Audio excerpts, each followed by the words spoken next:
আমরা একটা robust petrol নিয়ে আমরা আমাদের দায়িত্বপূর্ণ এলাকাতে আমরা টহল কার্যক্রম পরিচালনা করছি। আপনারা সবাই অবগত আছেন, আগামীকালকে 12ই ফেব্রুয়ারি ত্রয়োদশ জাতীয় সংসদ নির্বাচনে যে ভোট অনুষ্ঠিত হবে এটা সকাল 8টা থেকে শুরু হবে এবং তারই পরিপ্রেক্ষিতে আমরা আমাদের যে নিরাপত্তা কার্যক্রম আছে র্যাপিড অ্যাকশন ব্যাটালিয়নের তরফ থেকে আমরা সেটা সর্বোচ্চ স্তরে আমরা সেই নিরাপত্তা ব্যবস্থা গ্রহণ করেছি এবং আমরা আমাদের যে সকল স্থানে আমাদের পেট্রোলগুলো চলমান আছে সেই স্থানগুলো হলো ঢাকা 6 এবং 7, এটা আমাদের দায়িত্বপূর্ণ এলাকা এবং আমরা আমাদের পেট্রোল প্রত্যেকটি কেন্দ্রে আমরা আমাদের পেট্রোল পৌঁছেছি এবং তাদের সাথে কথা বলেছে এবং তাদেরকে আমাদের সমস্ত বিষয়ে নিরাপত্তা বিষয়ে আমরা আশ্বস্ত করেছি। আসন্ন যে আগামীকালকে যে নির্বাচনটা আছে এই নির্বাচন উপলক্ষে আমরা আমাদের ড্রোন, আমাদের ডগ স্কোয়াড এবং আমাদের র্যাপিড অ্যাকশন ব্যাটালিয়নের বম ডিসপোজাল ইউনিট এবং স্পেশাল ফোর্স সমস্ত ইউনিট আমাদের কার্যকর করা হয়েছে এবং তারা আগামীকালকে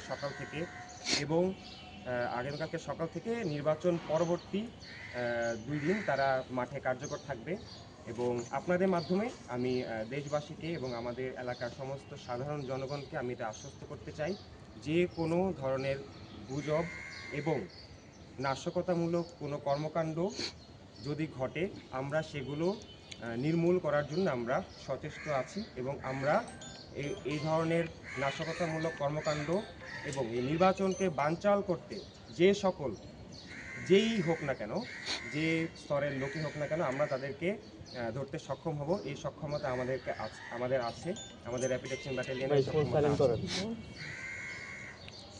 ভোট গ্রহণের দিন যেটা আগামীকালকে সকাল থেকে ভোট গ্রহণ শেষ হওয়ার পর রাত 12টা পর্যন্ত আমরা যতক্ষণ না পর্যন্ত এই গণনা শেষ হবে ততক্ষণ পর্যন্ত আমাদের সমস্ত ইউনিট মাঠে অবস্থান করবে এবং যখন সব কিছু ঠিক হবে তার আগ পর্যন্ত আমরা আমাদের এই নিরাপত্তা প্রদান কার্যক্রম অব্যাহত রাখব।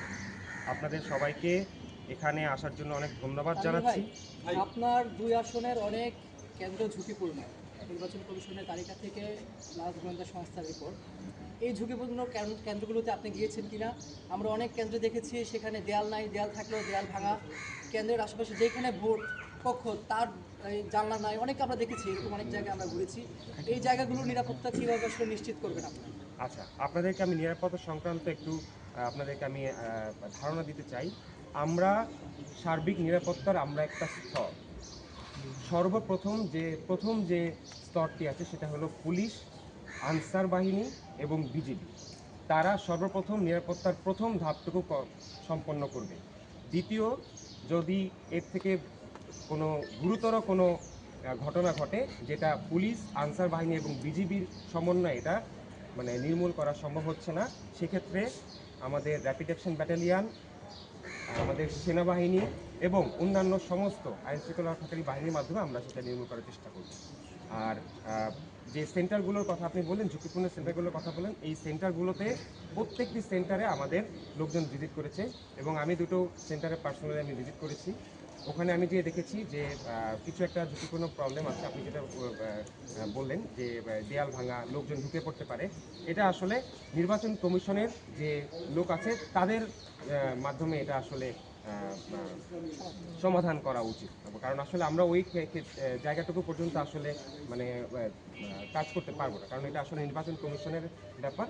কারণ তারা হলো সেন্টারগুলো তাদের আন্ডারে, তাদের দায়িত্বে, তাদের যারা প্রিজাইডিং অফিসার আছেন তাদের দায়িত্বে, এবং প্রিজাইডিং অফিসার যদি মনে করেন যে এই সেন্টারে এই জায়গায় নিরাপত্তা আমাদের দেওয়া প্রয়োজন, তারা যদি আমাদের সাথে যোগাযোগ করেন আমরা সমন্বয় করে তাদেরকে সেই নিরাপত্তাটুকু প্রদান করব। ধন্যবাদ। যে আরেকটা প্রশ্ন আছে, আমরা আজকে সকাল থেকে আমি দেখলাম যে ঠাকুরগাঁওতে একটা ঘটনা ঘটছে, তার ক্যাশ টাকা একটা ঘটনা ঘটছে, চন্দনাশি আমরা একটা খবর পেলাম এবং কুমিল্লাতেও আমরা একটা খবর পেয়েছি।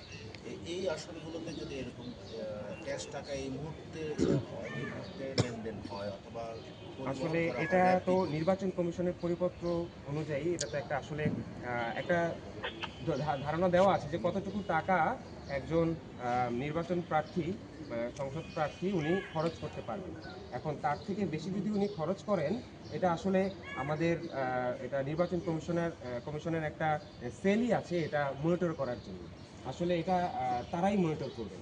আলটিমেটলি আমাদের এখানে আসলে সেরকমভাবে কোনো ব্যবস্থা নেওয়ার কোনো উপায় নেই আসলে।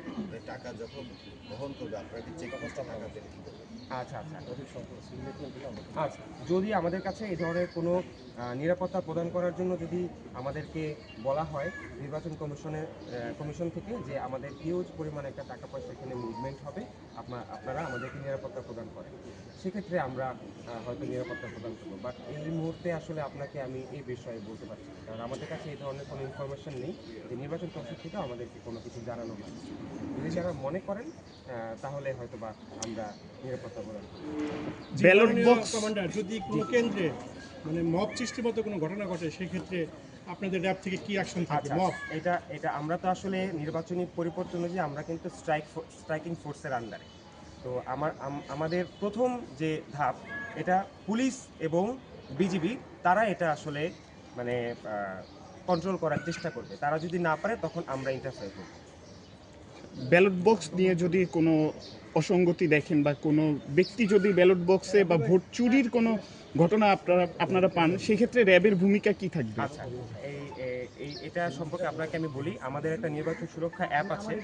এই অ্যাপে প্রত্যেকটি রেসপন্ডার এবং প্রত্যেকটি এন্ড ইউজার তারা ইতিমধ্যে নিবন্ধিত হয়েছে এবং আমরা গত 3 থেকে 4 দিন ধরে আমরা এটা টেস্ট করতেছি যে বিভিন্ন ধরনের ইনফরমেশন, বিভিন্ন ধরনের ইনসিডেন্ট রিপোর্ট দিয়ে আমরা এটা টেস্ট করেছি।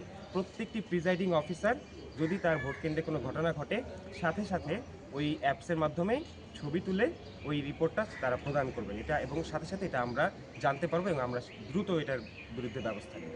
জি, ধন্যবাদ। থ্যাংক ইউ, ধন্যবাদ আপনাদেরকে সকলকে ধন্যবাদ এখানে এসে। আসসালামু আলাইকুম।